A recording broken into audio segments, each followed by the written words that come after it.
America ने शनिवार को वेनेजुएला पर सैन्य हमला किया और राष्ट्रपति मादुरो को और उनकी पत्नी को पकड़ लिया गया। अमेरिका की एक कार्रवाई और पूरी दुनिया में हड़कंप मचा हुआ है।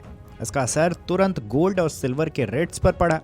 सोना और चांदी की कीमतों में उछाल देखने को मिला है। सोमवार को भारतीय सराफा बाजार में जोरदार तेजी दिखी।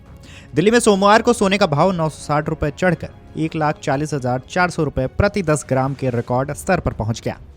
अखिल भारतीय सराफा संघ के आंकड़ों के मुताबिक 99.9% शुद्धता वाले सोने का भाव पिछले सत्र यानी कि शुक्रवार में 1,39,440 रुपए प्रति 10 ग्राम पर बंद हुआ था।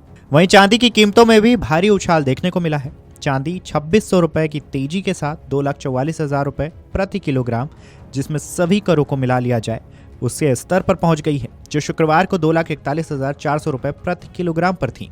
विश्व स्वर्ण परिषद, रिजर्व बैंक और सरकारी आंकड़ों से साफ होता है कि साल 2005 से 2025 के बीच सोने की कीमतें करीबन 10 गुना बढ़ गई हैं। 2005 में सोना करीबन $430 प्रति औंस था, जो 2025 में $4,300 प्रति औंस पर पहुंच गया। इसके बावजूद भारत में हर साल औसतन 800 से 1,000 टन सोने की मांग बनी रही। पहले के वर्षों में भारत में सोने की खरीद का बड़ा हिस्सा आभूषणों का होता था। 2005 से 2015 के बीच कुल खपत का लगभग 75 से 80% हिस्सा ज्वेलरी का रहा। इस दौरान 22 कैरेट सोना सबसे ज्यादा पसंद किया गया, खासकर गांवों और छोटे शहरों में, जहां सोने को पारिवारिक संपत्ति माना जाता है।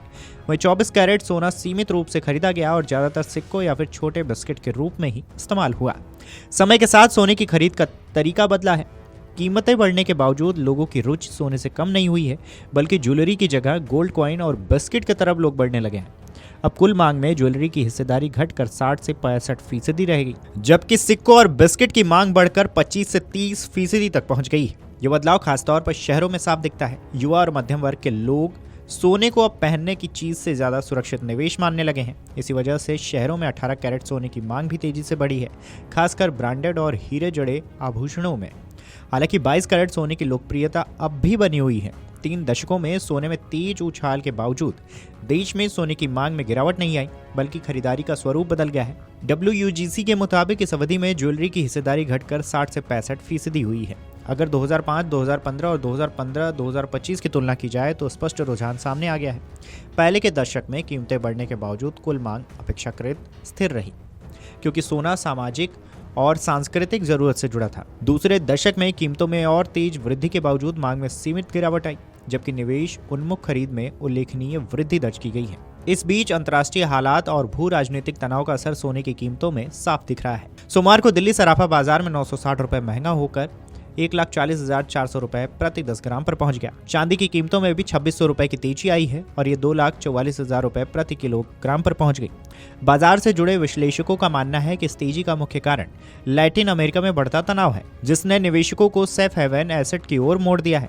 SDFC सिक्योरिटीज के commodities senior analyst Somil Gandhi के मुताबिक वेनेजुएला के खिलाफ अमेरिकी संघर्ष, सख्त कार्रवाई और लैटिन अमेरिका में स्थिरता के जोखिम ने बुलियन की मांग को और बढ़ा दिया है। सोने चांदी के रेट्स बढ़ने पर आपकी क्या राय है, हमें कमेंट करके जरूर बताएं। Video desk amarujala.com।